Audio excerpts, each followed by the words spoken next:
Hello and welcome to Generational Wellbeing with Dr. Lum. Thank you for joining me here today, where I provide you with simple, practical tips on how you can create sustainable, healthy habits for you and your family for generations to come.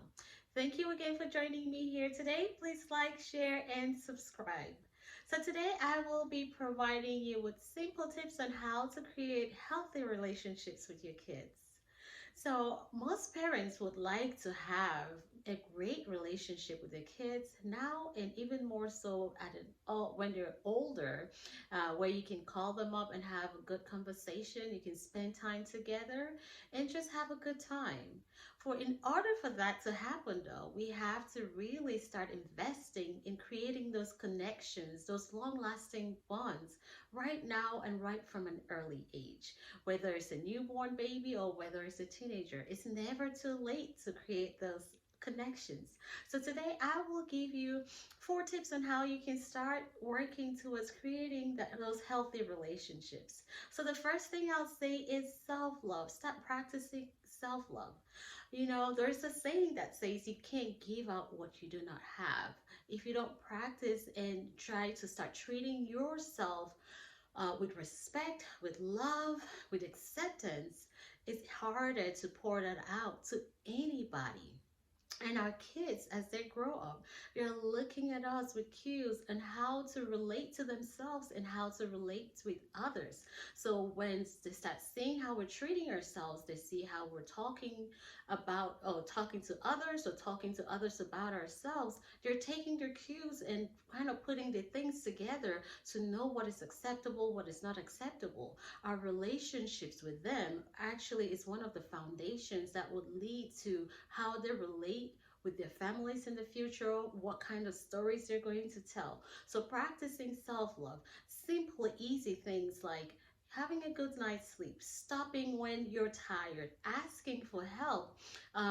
Really, those are simple, practical things that you can do, and they're watching you to see to make sure that they have that foundation of how they should be treated, how they can relate with others, and more so how they can relate with you.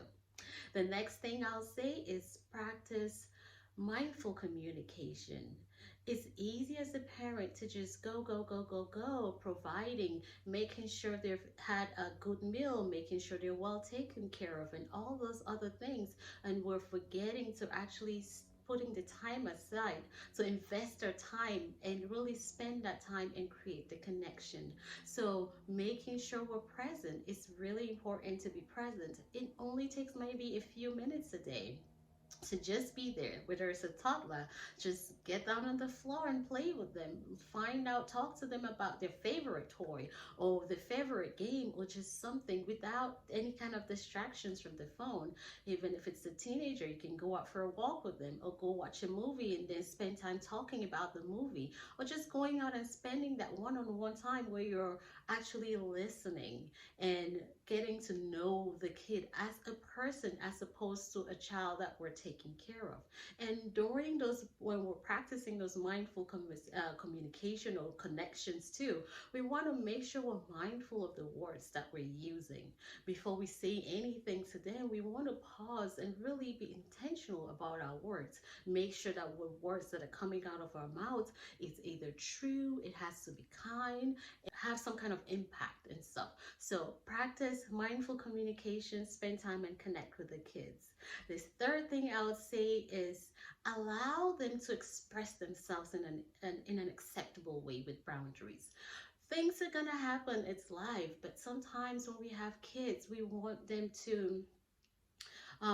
to control everything around it. If they're frustrated, it's okay. Allow them to the toddlers will throw tantrums, they'll roll around. It's okay for them to release it as long as it's within a certain kind of boundaries. We want them to be able to have that safe space around you where I'm here and it's okay to be able to express yourself. It's okay to be able to express those emotions within a safe boundary. You become their safety net. You become their safe space where even in the future, when stuff happens, you want them to be able to come back to that nest where I can come back to this person and just pick and just pour it out, and they're there as that soft embrace to hold space for them. So you want to be able to allow them to start really expressing themselves. You let them release it and you help them walk through whatever the situation may be.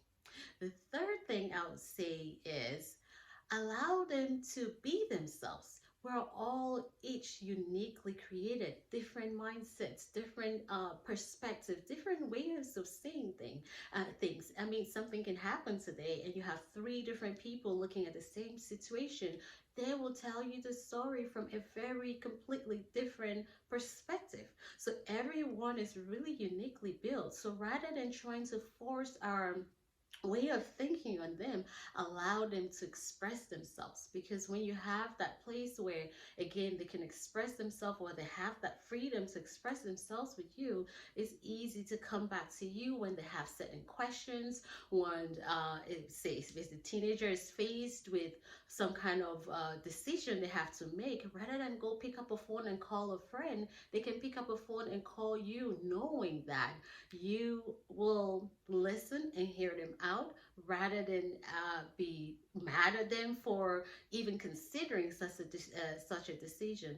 This is especially really important with teenagers, though, because I have seen a lot of teenagers who would not call their parents when they're in trouble, because either they don't think their parents will understand them, or they think their parents would just either shut them off, and they're calling other kids their age to get directions that should be coming from the parents. So it's important that we allow them to be themselves and just be the guide to help them, and help them. But in order for that to happen, we have to build that trusting relationship.